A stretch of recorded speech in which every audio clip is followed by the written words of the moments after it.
my name is Tamlee Nguyen, and I was co-director in 2020, and now I am back with UVSA's Miss Vietnam of Southern California as an advisor for 2022. My name is Billy Lay, UVSA former president and TED chair of the UVSA TED Festival, and currently this year for the 40th TED Festival, I am the volunteers director.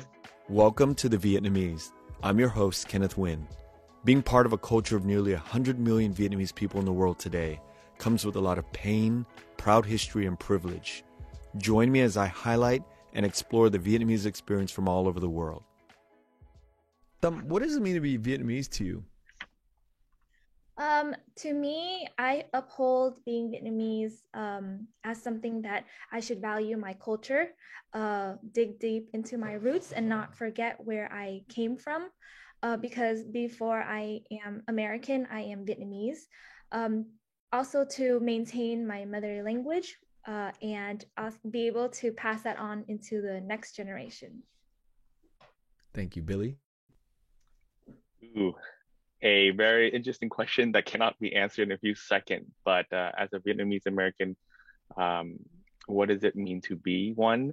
Well, someone who understands the culture and the language, trying to, utilize the culture and language and promote it within the youth. And that's what I think it's about being a Vietnamese American. I want to thank both of you for coming on because the TED Festival in Orange County has so much history. Little story about me. It's actually changed my life. I think it was back in 1993. I, along with my brother and three other friends, we're from LA, so we drove down to the TED Festival and we were walking around. And I think that was in February or something like that. Yeah, February, January. We're walking around. There was these Marine recruiters in dress blue uniforms, and they looked sharp. And my brother and I walked by and we did one of these. We just looked, and then they go, "You." And we walked over to the recruiters, and next thing you know, I was signing the contract, and that was the next 4 years of my life. So the TED Festival for me has a lot of meaning because it really was like the intersection of my Vietnamese side and this American story that kind of unfolded from that point for me for the next 4 years. So it's a very interesting place, and I have to always go to it, and I try to make it an effort to go to that festival every year. So thank you both for joining and spending the time with me this morning. Yeah, thank you, An, for having us. And 1993, wow. So that means that's a long time ago. Yeah, dating myself a little bit. What's the history of the festival? UVSA first was started with the TED Festival, and eventually established in 1983 by a group of Vietnamese student association students. And I remember through the alumni that it was held at various places, from a small park to in the city of Westminster, went to the city of Santa Ana, went to the community colleges, went to the city of Hudson Beach. During that time, it was Golden West College was in, and then eventually went back to the area where the Vietnam War Memorial was at. Because I remember as a kid carrying a ice chest for this lady. She's like, "I'll give you $5 if you can pull this in, and I get to go for free." I'm like, "Oh, okay." So before the Vietnam War statue was built, that whole place was an empty lot, and that was where that festival was at as well. And then I remember in the early 2000s, that festival was at Garden Grove Park. And eventually 2014, when I was the TED chair, it moved to the OC Fair and Event Center to where it's now today. Oh, so this is now the TED Festival is in Costa Mesa on the fairgrounds property? Yes, son. Yeah, it is. And it's very large in terms of the space. But we are the first Vietnamese group to host an event there at the OC Fair and Event Center because it's at a state facility. Yeah, that's a big place. That's right. And how long have you been doing it there now? since 2014, when I was the Fed chair, I remember during that year we scramble to various places. I remember having team going to City of Westminster again. A team went to Fountain Valley City. One went to Centennial Park, talked to the city of Santa Ana, and eventually one team went to OC Fairground. And when we were at the OC Fairground, they're like, "Oh yeah, years ago, we had someone inquire about this already. You guys." I was like, "Really? Okay." So we talk a little bit more about OC Fairgrounds with their staff because the other venue didn't work out, and of course the county staff, sorry, the state fairground staff were very skeptical about our group, and so they have all these restrictions and all these limitations on it. Because they don't know who we are. And I remember they asked us to hire a sound technician just because the surrounding neighborhood were very strict on sound. And I remember the first night when we played our Miss Vietnam Southern California music, I remember, the fairground staff was like, "Oh, your music is nothing. Okay, you can lift up the door. That's fine. Let it go." And yeah, I'm like, "Okay." So I remember that time. So I think I'm going to have to make a little correction about this all. I have been going there's one, I think is it at a high school? Is that the Bosa Grande one? Yes, that was at Garden Grove Park. Yes. Okay, so Garden Grove Park. So that has been going on all these years at that park, right? Up From until the early 2000 to 2013. Got it. I see. In my mind, I'm like thinking that they're separate, just different. Because there's more. Sometimes there's more than one Tet festival, right? There's one on one weekend, and Yes. I'm Yes. always confused about that because I didn't grow up in Orange County, so I there's never any clarification in my mind like which one is the bigger one. And So the Union of the Vietnamese Student Association of Southern California, the student group, you can say, um, they're the one who have been hosting the festival. And if you look through the history, it's been 39 years, 39 successful years, and moving on to our 40th anniversary this year. And if you see a lot of students, youth there, that's the student got it. festival, basically. That's good. That's a good distinction. And Thumb, when did you join? So like you and Kenneth, when I was in high school, this was still going on in Bosa Grande, like the across the park, the Garden Grove Park. So I was volunteering since I was in high school at Garden Grove Park. And then once I graduated in 2013, that's when we started moving to Costa Mesa, which is in time for 2014. I started to volunteer in 2014 at Costa Mesa. And then I started joining officially as a member of the Union of the Vietnamese Student Association in 2017. Got it. Now, can I ask both of you, what do you think sort of like the trajectory of the young Vietnamese in Orange County or around California, how do they feel about being connected to this event as the years gone by? Has it gone up or is it going down? If you were talking about the participation, this year as a volunteers director, I've looked back in history and noticed that there were so many applicants before. So before COVID, I noticed that when they opened the application online, there's like 600 application applied, Wow. and the team only select at least around 200. And these are only general volunteers. Besides, we have staff and we have community member volunteers as well. So this whole festival, I mean, it's always increasing. So the numbers of wanting to volunteer increase every year, but then we have to put a cap.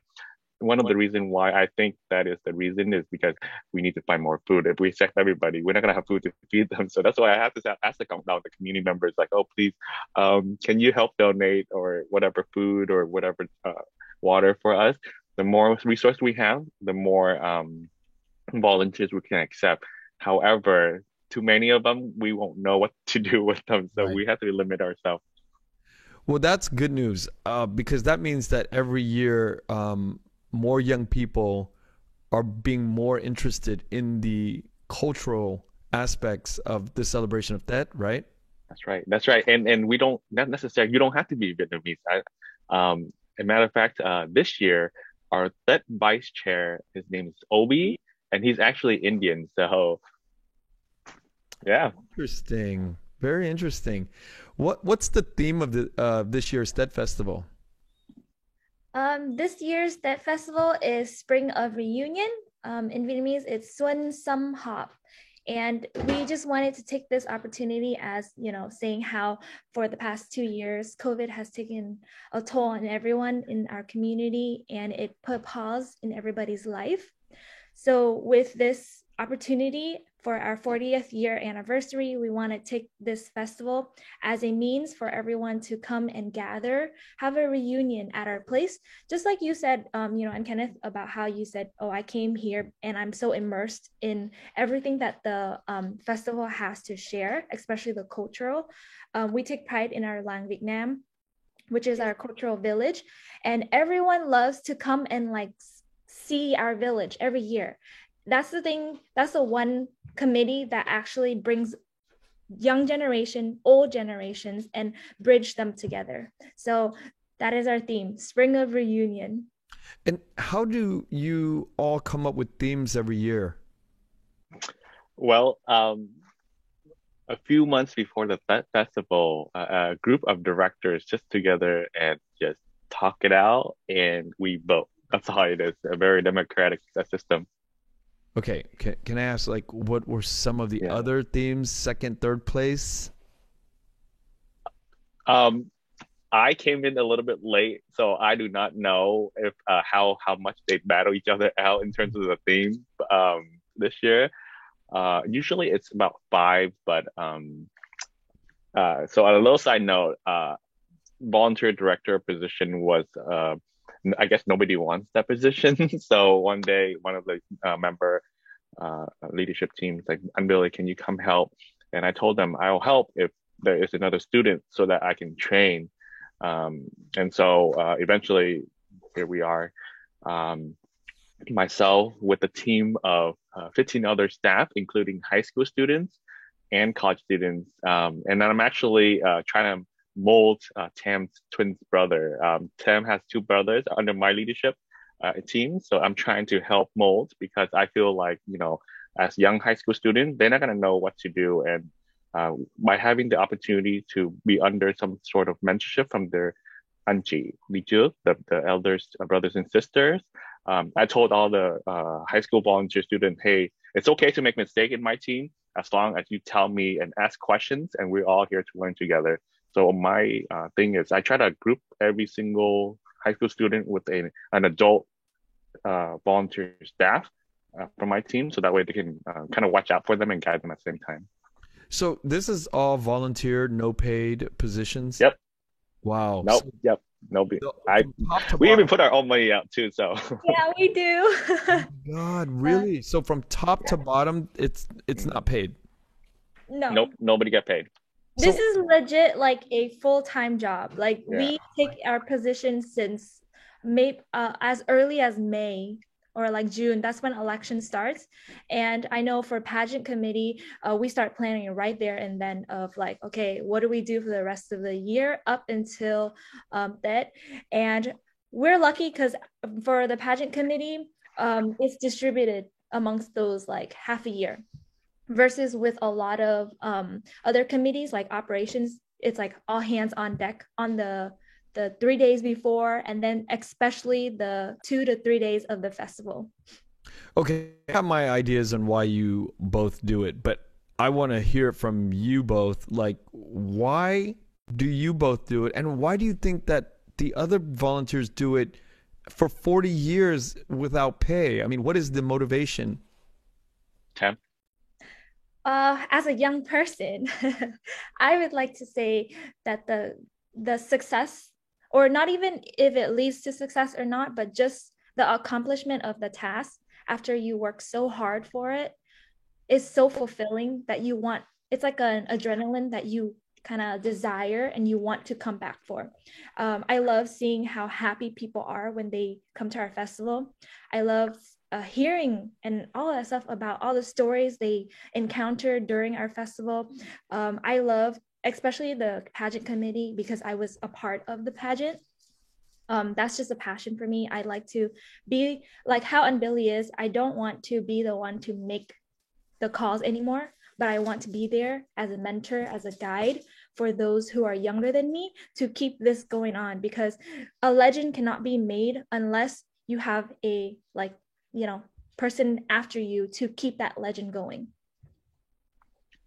I remember performing on stage in 2003 in Taekwondo um, under the direction of Grandmaster Dang Huy Đức, who has a studio here in Westminster City.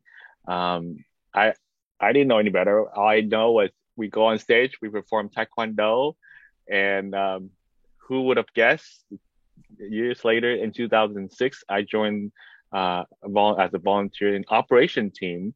And at that time, I was a college student learning criminology, law and society, and at UC Irvine. And I used my skill sets to help with the festival, um, planning the traffic routes to make sure that cars flow smoothly.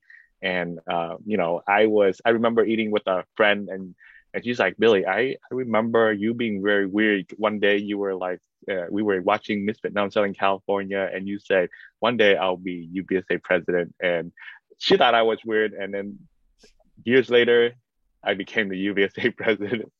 Um, and I have to say, I thank the organization very much because I was a very shy person. Like I wouldn't dare talking to people, but by doing this, it brings me out of my comfort zone by volunteering, going on stage and be the master of ceremony or be in front of the camera when I was the representative of the organization. Um, you know, Not knowing what to say leads to a lot of practices and allows me to put that into my comfort zone to be able to continue. And through that, I learned different skill sets. One of the important skill sets is learning how to deal with different staff member and their personality. And eventually it translated to my current work and, the work that I do in the community. Yeah, because Thumb seems like a very difficult person to deal with. I can imagine. Yeah. When she means business, it's like it has to be done. But it's funny how Anbili brought that up, right? Is Anbili is our go-to person for the pageant committee. So now I understand pageant. Well, you looked at Miss Vietnam Southern California and you're like, oh, I want to be president. No wonder you have such a good bond with our committee, Anbili. So within the TED Festival, I can imagine that there's so many different categories of things that Yep. you can do, right? Like I'm imagining who's handling There's 15. So can you give me a little breakdown about like these departments? Yeah, so there are about 15 committees. It changes all the time in terms of the new committees. So there's admissions, deals with all the ticketings and um, selling tickets, inviting, calling all the alumni because we have alumni that we wanted to share tickets with them, so that way they can come back to at that festival. We have the contest team in charge of all the contests, like the pho eating contest, the balut eating contest. We used to have the banh mi eating contest. And this year we are having the watermelon and the milk tea drinking contest. So those are the few contests beyond the children's pageant contest. And um, uh, Miss Vietnam Southern California is a different entity committee itself. Next, we have the Cultural Village, which oversee the whole cultural village, like Vietnam. We have the decoration committee overseeing the decoration of outside surrounding of the festival. We have the entertainment committee that oversee all the entertainment that's going on within the festival.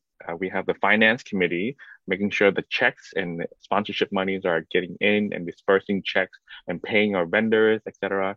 We have the hospitality team. This year, they're overseeing feeding everyone, including the general volunteers and the staff member. We have next is the marketing team. Marketing team overseeing dealing with the American media slash and then different ethnic media and just showing the presence out in the community. The next team is the media team. Media teams is overseeing creating like badges, cameras, taking photos of our staff, troubleshooting anything that's technical behind the scene.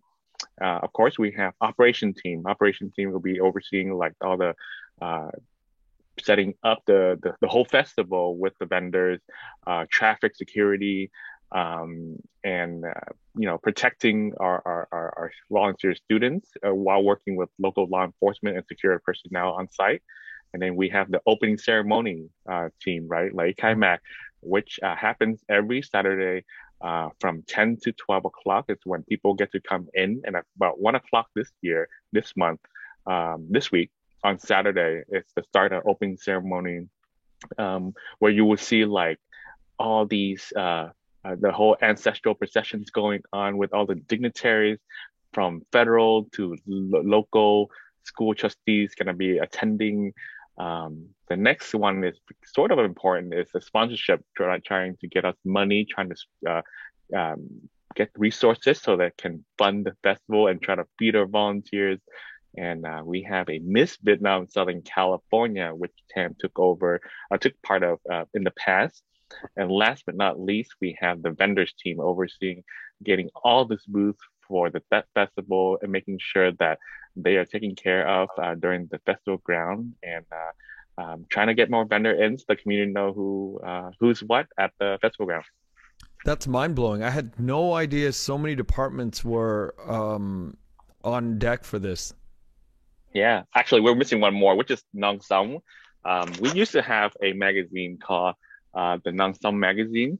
So this is a 30th one, which was the one of the last one that basically is the voice of the students. And now we're actually trying to focus more online. So instead of printing them out. And then I also wanted to add something to that. So you know how earlier you asked like, oh, who's in charge of all of these committee? We have directorship for those, but the two people that were like, okay, we need to rely on, which and Billy was one of them before, is our third chair and our vice third chair. So our third chair this year is Tin Nguyen, and then our vice third chair is somebody that and Billy mentioned earlier, which is Obi. He's not Vietnamese, he's Indian. But he has a very positive attitude. Everywhere he go, he brought a smile to the room, and it's like, okay, all right, I can work with you. But why would somebody who's of Indian descent want to volunteer their time? This is very interesting to me. Why would he want to volunteer his time to work in a Vietnamese community?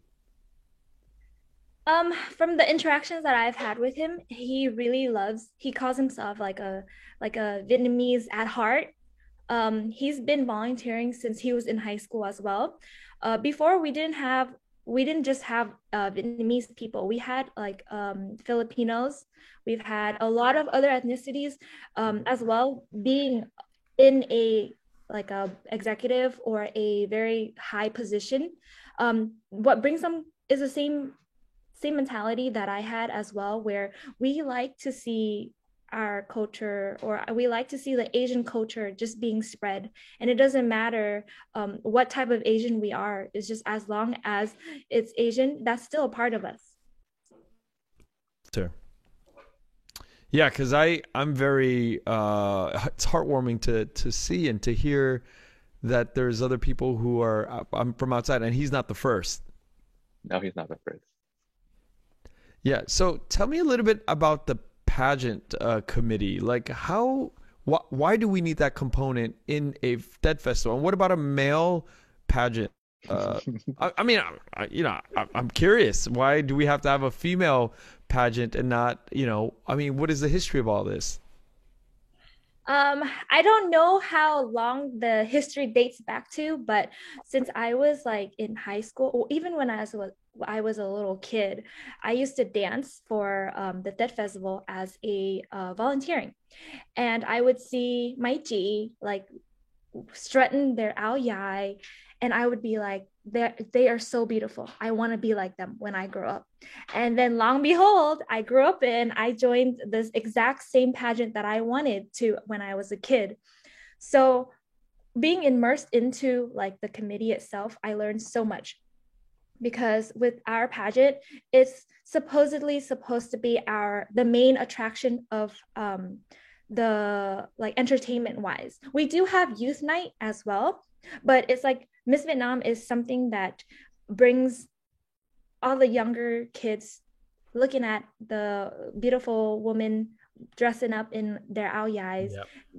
being very like basically proud of their culture. That's why I say I think it's a little bit more important for the woman to be strutting our traditional costume. But the pageant committee has been active for months, because we have to plan out a lot of things. There's consistence of like pageant moms, we have graphic designers, we have what else? We have Choreographer. media, we have what was it? Choreographer. Oh, choreographer. Choreographer. Yeah, so the choreographer is for our opening dance.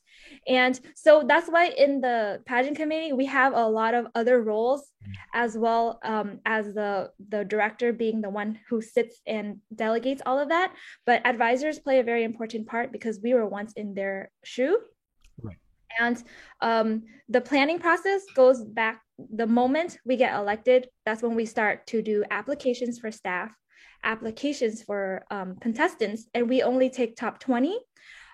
This year we only have 17 contestants, but that's not because we have a low quantity of applicants. Is more of we wanted to make sure that these girls who are a part of MBSC will give their best and give their all, because this is our 40th anniversary. So it means you have to be committed for the next 3-4 months. That's why we practice every Saturday and Sundays. We go do charity events. We go to showcasing. We'll do fashion shows and all that stuff. So the level of commitment is actually very intense. The stress level is just going to build up as we get to what we call Hell Week. This is our Hell Week right now. They'll have to learn proverbs, which is Gao Ga Zao, and they have to relate it back to their life experience. And that's an opportunity for the audience to learn about themselves, or for each one of those girls.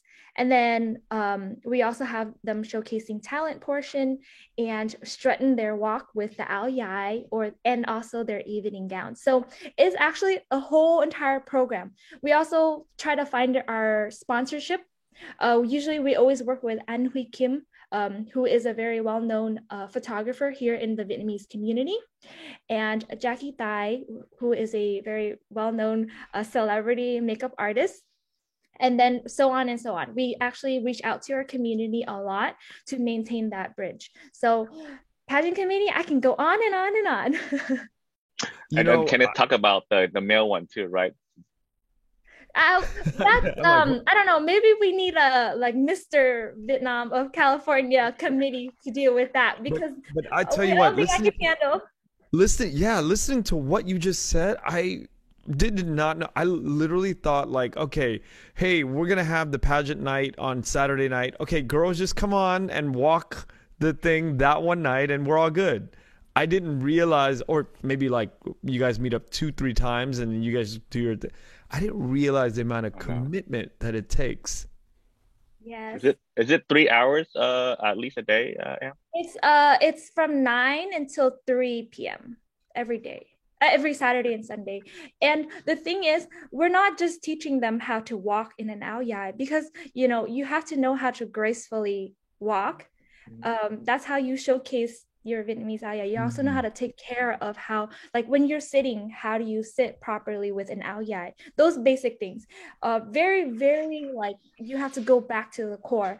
And then we also do workshops on either cultural workshops, Vietnamese workshops. I just recently did a Tết workshop of like, telling all the stories that not a lot of people tell anymore about like Gai Nu or Ngày Tết, why we have all those stuff.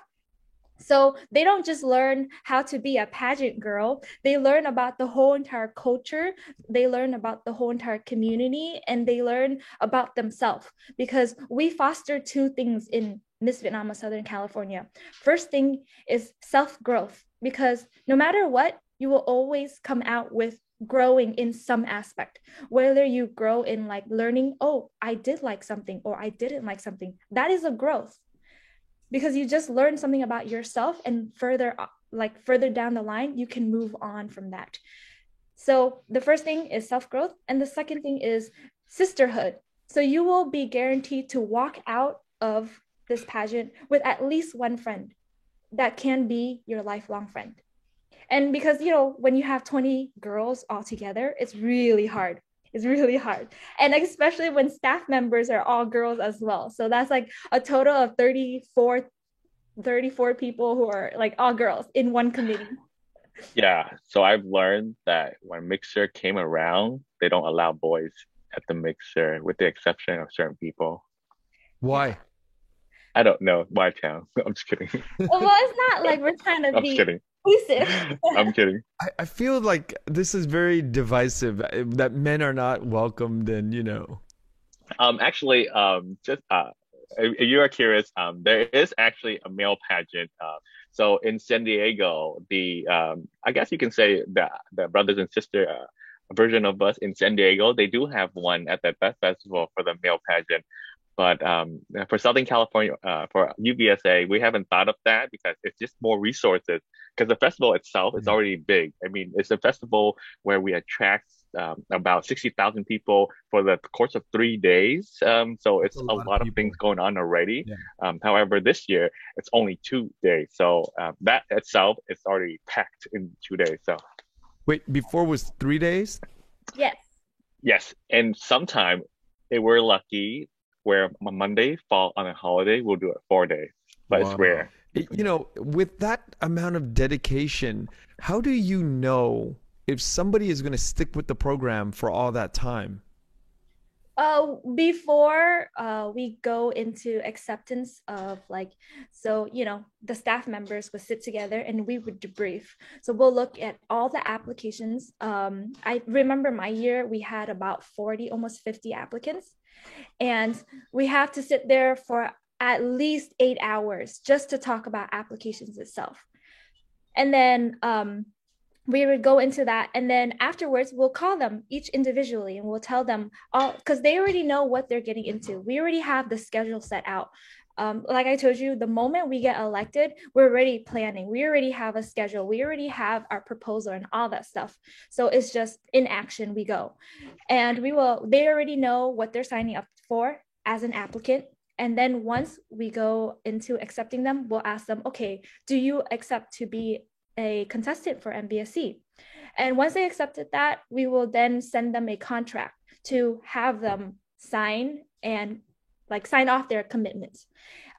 We have a 20% of mispractice leeway, but it changes every year depending on Directors. the director. And also, like, if there are emergencies or things that it's not pre-planned, then of course we're more understanding of it. It's just the line of communication will be at best if you do have problems. But people in our Vietnamese culture say you can be strict, but you don't have to be. You can be a little bit flexible. So that's what our community is all about. Yeah, it sounds like you guys foster a lot of young people and doing things with intention, like having intentionality behind, before you sign up for this, being a contestant, there's these ideas. Now, this idea of like scholarship programs, I understand that you guys have that in your program. I will let Tam talk a little bit about that before, after I want to mention to you something. So when the pageant contestant or whoever win the Miss Vietnam Southern California, the next day, normally there's a children's pageant. So the contestant, the staff member will go and assist with a student who are competing in the children's pageants. From there, they will learn how to walk as well. They will learn how to speak. But then this contest has little little boys going around compete as well with the girls, to talk about their name, talk about their culture, talk about how to present themselves on stage as the little ones.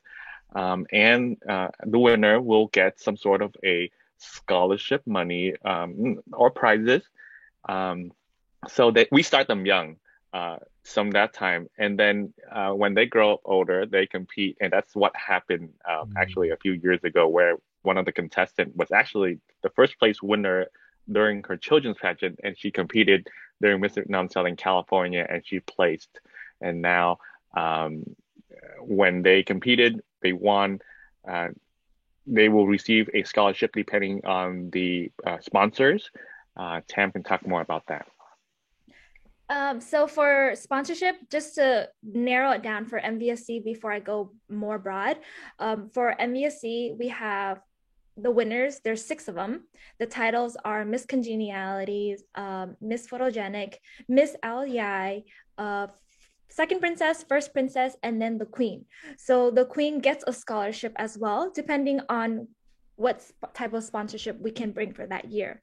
Anywhere between like 1,000 to 1,500 worth in like a check. And then for I know for like scholarship programs that UVSA has is this whole festival is made to do scholarship for our younger generation who are still in school.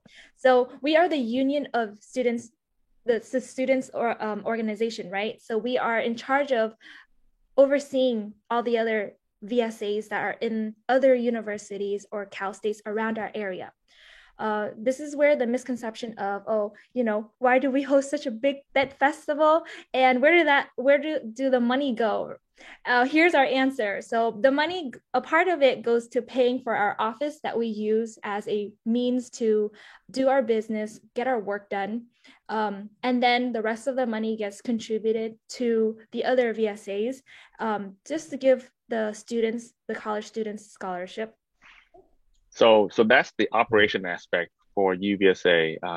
Going to the operations, funding our leadership camps, funding our college fair day for the high school students. Because remember, we have um, dozens of Vietnamese student association throughout the different university and colleges, from UC Santa Barbara down to UC San Diego or San Diego area. And among that, we have 20 high school. Uh, at least 20 high school within a little sister umbrella, or a little under us is the Vietnamese American High School Alliance. They are the high school version of us. So we have to oversee our little ones as well from the high school level. And that's just having money for our operation. The other 50% before proceeds go to various organizations, nonprofits in our community to let them deal with whatever that they want after they send us the proposal through a way of grants. Got it. Now, how does promoting the event work? Just all social media, or do you have flyers that are? Ooh, it changes throughout the year. So apparently, I looked back in here and I was like, "Oh wow, man, Jay, they posted flyers like tape it on windows at different restaurants back in the days." Wow, it's like they were telling me how back then when they were making this magazine, it was like cutting out words and put it on the newspaper, and Yeah. like everything was handmade. But now with digital, oh my gosh, social media has made us into a different world. And compared to from 2010 till now, I was like, okay, the new generation has their own kind of skill sets for social media. But to be honest, I haven't seen any ads or anything about the festival. For okay, so when I first started joining, we used to get distributed posters, right? So each person was in charge of posting posters all over our community or all over our house, all over our school. Each person gets about like Right. 10 posters, and that was our means of advertising. Now, as we're like progressing, like and Billy said, we use social media. I've actually seen so many on, especially like Instagram. We actually have a lot of ads running for Instagram. And funny thing was, I just saw another ads about sponsorship or vendors just this morning. Got it. Got it. So I need to be on that algorithm. I need to find my way. That's not good for me to not have seen this. But it's also like the word of mouth is the best type of Yeah. advertisement. So all of us are just sharing, and we've been sharing and sharing and sharing for the past like months. So what about COVID? How is that going to affect this year's protocols? I'll let Tam talk about it since she's a health professional and that's her thing. Yeah, so we've been okay, so there have been countless hours of us just sitting together, racking our brain just to get the COVID protocol, especially with us being in Costa Mesa and on OC Fairgrounds, which is OC Fair and Events Center, where they're more strict on the COVID protocol. This year we have it as when you first enter the premises, then you're going to have to show an ID and then the proof of vaccination. Or we'll give you options if you don't have that. We'll do a ID and along with a PCR test that's within 48 hours, or a rapid test with the antigen within 24 hours. And then another option is if you didn't have access to those tests, then you can do showing your ID and then waiting to get an antigen test right there at the spot. Wait And a then minute. once you're clear, you can come in. So there's three different tests. There's a PCR antigen and then the rapid antigen, did you say? So the PCR is just like the 2 days, Yeah. so you have 48 hours to get that, right? And then that rapid test is just that antigen that we're looking for within, and it should show up in about 15 to 20 minutes. And you have 24 hours. Sorry, you have that 1 day to get it. So 24 hours. Oh, got it. Oh, okay, I get it. So if you don't get vaccinated, then you can just go 24 hours, 48 hours in advance, get the PCR, or I get it now. Yes. Or on site. Yes, or on site because we have like a rapid test on Got site with which will have your result within 15 to 20 minutes. So that way we give options to people. That way we're not turning everyone down. And since it is an outdoor event, we're not going to require mask, but it's just we will recommend for a mask to be worn just for your own safety, but also for our staff safety because we're all volunteering and we're putting all of our lives and also our families and relatives' lives on the line just to be here to give back to the community. Yeah. While volunteering for free. Yeah. Incredible. There's just so much protocols going on that sometimes I get confused, but now we have to like take a step back and think about these things all the time. So Vax card is the easiest. Well, if you're Vax, right? That's the easiest, most general. Come in with the Vax card. The next level down is the 48-hour PCR. So that means that you have the swab or whatever, and then 48 hours, you have a window of 48 hours to show that you're negative. And then the other one is the antigen. And then the fourth one is you guys have a rapid test. Does that cost money if somebody comes and they want the rapid test right then and there? We actually got a sponsorship for that. So thank goodness. That is amazing. It's amazing. Yeah. And what kind of vendors do you guys recruit to sell? Is it all Vietnamese food vendors or is it all over the place? It's all over the place. And I remember this is like Black Friday all over again. Food vendors are one of the hottest kind of like things of the festival when vendors somehow figure out when our opening date is. I remember before they would line up just to sleep outside before the morning we open the door, or they'll come in and they'll start writing their name at the window to say who's here first, until we say, hey, don't wait in line, don't sleep here, we'll call you or we'll let you know. But I remember within the first few hours, at least 50 of food booths booked.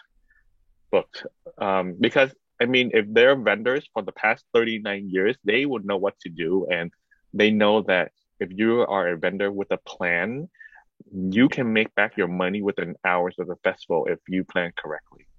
Wow. What kind of foods do you have? I know that the vendors team try to focus in various type of food, so it's not all Vietnamese. I remember having like Hawaiian barbecue food. There's like hột vịt lộn, the balut food, sugar canes in the past. There's a group I remember named Old Tit selling all these skewers. Tam, do you remember any of the booths in the past? I remember lemonade booths. We had bao, like buns. with like the little sandwich buns. I remember there's so many, like it's a huge variety. You like potato on a stick, that little spiring potato. There's we're trying to hope to get like a beer sponsorship. But maybe that's for the future. But there's a lot. There's actually a lot. I can't like I can't really Do you know like how many it'll go vendors there on. will be? Food is over 40 food booths, and there's hundreds of normal vendor booths in terms of like selling their merchandise, promoting their items, sponsorship booths. So it's over, it's a few hundreds, if anything. We're still taking sponsor. I think if things work out, people can contact UBSA and see if things work out. I mean, I don't think our that chair would say no when someone are trying to bring in sponsorship money. So when I listen to all of the information that you have both spoken about, I think about the world, the diaspora of Vietnamese people across the world, in Germany, France, Australia, you name it. Do you know how big, in comparison, our festival here is in Southern California compared to the rest of the world? We like to boast that we are the largest Tet festival outside of Vietnam. Um, we're the largest. I mean, if you look at the map, the square footage of it's a lot. It's like a few acres, if anything. It can be, and we have grown from a small Garden Grove park now to a very large um, air ground. Just imagine a state fairground, but we're not there yet. But we're expanding slowly. But then again, we just have to see to what point we expand to because we don't want it too diluted. Um, if you get to come or look through pictures, our Lang Việt Nam is like swamped with just people in the past going to that area for pictures. So, Tell me and about that's why every year we try to invite people from around the world. And tell me about the Lang Việt Nam. Like, what is that? What does that mean? Like the words. What does the words mean? What's the intention behind setting Lang Việt Nam? Tam, Well, before I answer that question, I wanted to hop on with what Aunt Billy said. Something that I'm very proud of for saying like our festival is very different amongst all the others is that everywhere in this everybody in the other states look forward to our festival. um, we've actually had a lot of people come and tell us on the day of, be like, oh yeah, I flew from over here or over there just to come for that here in California and to attend. One of the main attraction is because of Lang Việt Nam, which is the cultural village. Lang is village and Vietnam is our culture. So we just in English say it out as our Vietnamese cultural village. Um, it's basically a very photo op area where you get immersed into as if you're in Vietnam.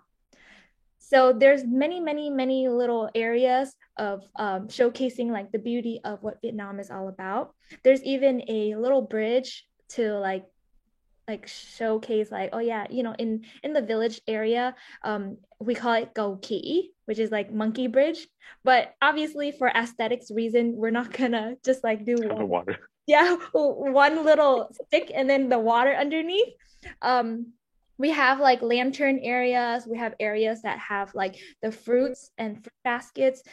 We have areas that you can post up your new year's wishes or what your goals are, or just to have luck and fortune. We have a small little stage just to showcase like traditional stuff, and there it has its own program.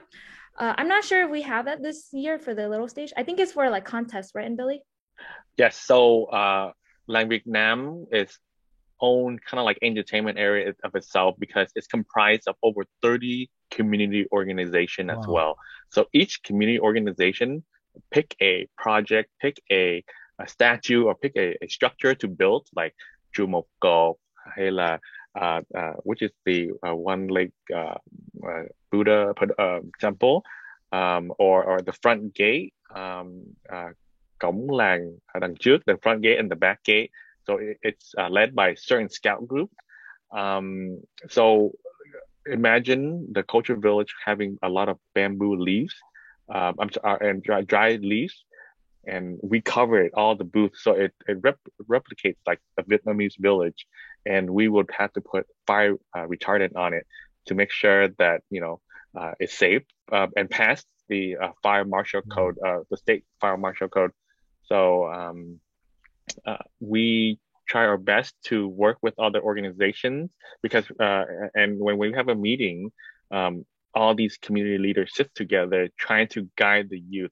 Um, and I say guide, it's because they try their best to not tell us what to do. It's more of to guide us and say, hey, this has have done it in the past already. It's up to you guys. So remember, like we have the festival for 39 years, right?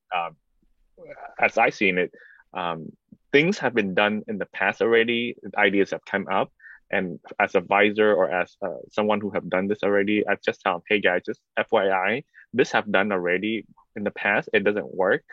But if you and it's just a matter of you being a director, you get to dictate what you would like to have as your preference, basically. And then also hopping onto that, like thanks to those community elderlies, is they're the foundation of us being able to build that Lang Vietnam. We Right. have a lot of engineers also because these are life size. Like they're something that Mhm. you have to really, they're already setting up as we're talking and they've Yeah. been setting up. So Lang Vietnam is something that we take so much pride in because it's a whole entire like three generations or even more generations of people coming together and actually like building this, or like they draw it out, they plan it out, they vote on all of the aspects of what's going to make this village, and then putting it all out to plan. And it's a lot of hard work because you actually have to put action into it. So I wanted to add, this is where the marketing team comes into play and help too. So for example, you see all those uh, bamboo trees, banana trees, those we need to ask for help. And so the Lang Vietnam staff usually ask the marketing team to go on TV, or radio station, and ask the community, hey, who has banana trees, who has bamboo leaves that they can donate so we can replicate Vietnam. And then this is where I get all the calls in from the community to help. Wow. It's like as a regular person who goes to these things quite often, you don't think about the intricacies of the playing and the coordination that it takes to muscle through this type of event. Yeah. And it brings so much joy to, I have small kids and this kind of stuff. And I loved it. When I was a kid, I remember, you know, back in the day it wasn't as well thought out, and it was very sesai, right? It was very plain, the way that things were set up back in our day. But even then there was a magic to it when we used to go as kids, and that was like the closest thing to Vietnam that we had.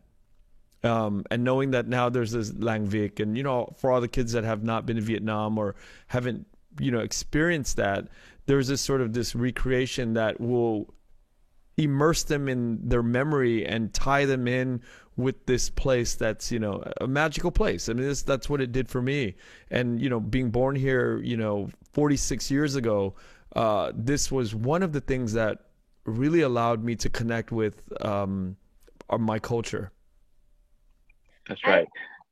sorry, and Billy, just to hop on what Kenneth said, I really love that you mentioned that. Um, I sometimes I get really touched, and I love when the elderlies bring their family members and they get to relive their life as if they were in Vietnam. Because that is something that is so celebrated in our Vietnamese culture. It gets to the point where like in Vietnam, people actually close their businesses for like all 3 days. So when they come to our festival and they see the Lang Vietnam, it sparks the conversation for elderlies or parents to be like, oh, like explaining all of these stuff to their children, Hmm. to those who have never been to The Vietnam. gun, like the Exactly. gun that they have. Yep. Hmm. Yeah, and then they'll be like, "Oh yeah, this is how this is like the bánh xe, like bang bánh mì, right? Where they sell bánh mì to when I was a kid, stuff like that." So when I walk around the Tet Festival, especially at Lang Vietnam, I get really like my heart just feels so warm and it's so touched because I get to hear conversations like, "Oh, when I was this age, like this is what I did with this and that and that." And the kids would be like, "Oh, cool." And now that we're so like more culturally aware and social media is such a big thing, Lang Vietnam actually is such a great thing for all of that combination because now you got a good photo op area to live your life as an Instagrammer.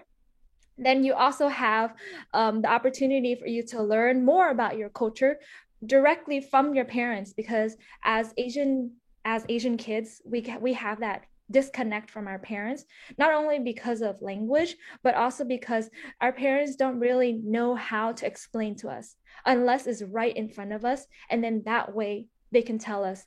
And the visuals help a lot.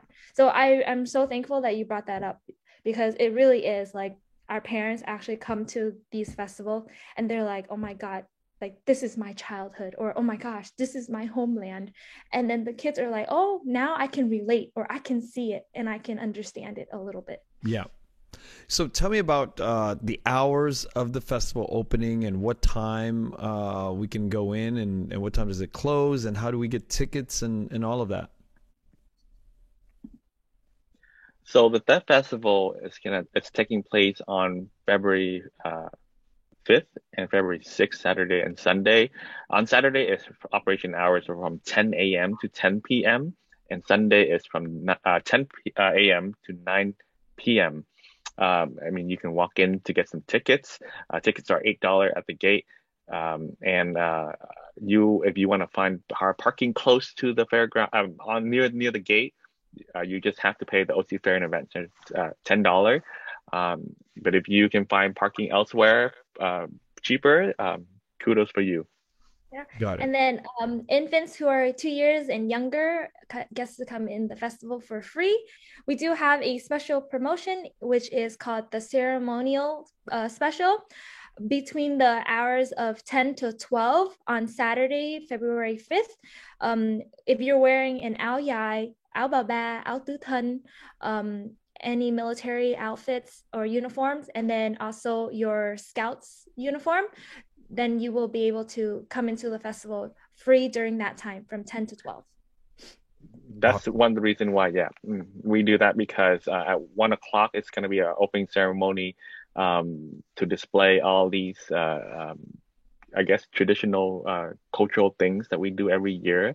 And I don't know if you remember, Kenneth, we also have different reenactment, but actually it's not a reenactment, it's actually a real deal, like Nam Cư Đầu Xuân, which is the wedding ceremony where the whole Vietnamese wedding is going to be taking place, where there's like choose have the family, imperial guards guarding you, like the whole shebang at the culture village. Yeah. So Wait a minute. You said it's not a reenactment. It's a no, real. it's a real couple actually. It's a real couple that is like planning to get married or is getting married or like yeah, it's like really close. And this year is our one of our alumni. So One of our this. alumni. Yeah. Wait. So every year there's like a real couple you said, or every year Mhm. there's an enactment? No, No, no, it's no. Every year it's real. mhm. And No it's like that kidding. spring wedding is like considered as a tea ceremony. So Hmm. that's on this Sunday from I think 12:30 until 1:30. And then we can catch the program somewhere on social media. Like, is it laid out? Yes, so all of these information that we've been giving out will be on our website, which is Website. festival.org. So yeah, Is what? Can you repeat that again? thatfestival.org. Wonderful. Are we leaving out anything? Is there anything else that Billy Thumb you want to go into? This year marks the 40th anniversary, quite a milestone. So I know that the opening ceremony team has worked so hard to get ready for a big firecracker as well as fireworks. on Saturday afternoon and Saturday nights. So I'm very excited to see that because 30th anniversary over 10 years ago was when we had last had fireworks. So I'm very looking forward for this year fireworks show. Oh, I'm excited. For our schedule, the Deaf Festival always has something going on. So don't be afraid that, oh, when I go, there's just like me walking around. We always have entertainment. We always have a show going on, or we have a ceremony going on. So for example, in the morning of Saturday, we have opening ceremony where we get to walk around in our costumes. We get to see our ancestral walk. You get to see the people who are behind all of this festival. Then at night, exactly what Billy said, the grand ceremony where you'll see it's our 40th, which is why we have fireworks. It'll be more big. And then on Sunday, we have the spring wedding. And then at night, we have the grand concert, which is, you sit back, you relax, and you enjoy that last moment of the festival. So don't be afraid that you're going to miss out anything, because you will have something to entertain yourself. I can't wait to attend it this weekend. And, again, thank you for your time for coming on. Thank you, Kenneth, for having us. Thank you for having us. You're very welcome. Chúc mừng năm mới. Thank you for listening to The Vietnamese with Kenneth Nguyen. The Vietnamese is produced by Brittany Tran. Special thanks to Jane Nguyen, Catherine Nguyen, Tina Pham, Sydney Jamie, and Christo Trin. Please find us on Instagram, Facebook, and TikTok at The Vietnamese Podcast. You can also find us on YouTube, where you can subscribe, like, and comment. Please rate and give us a review wherever you find our podcast. Thanks again for listening.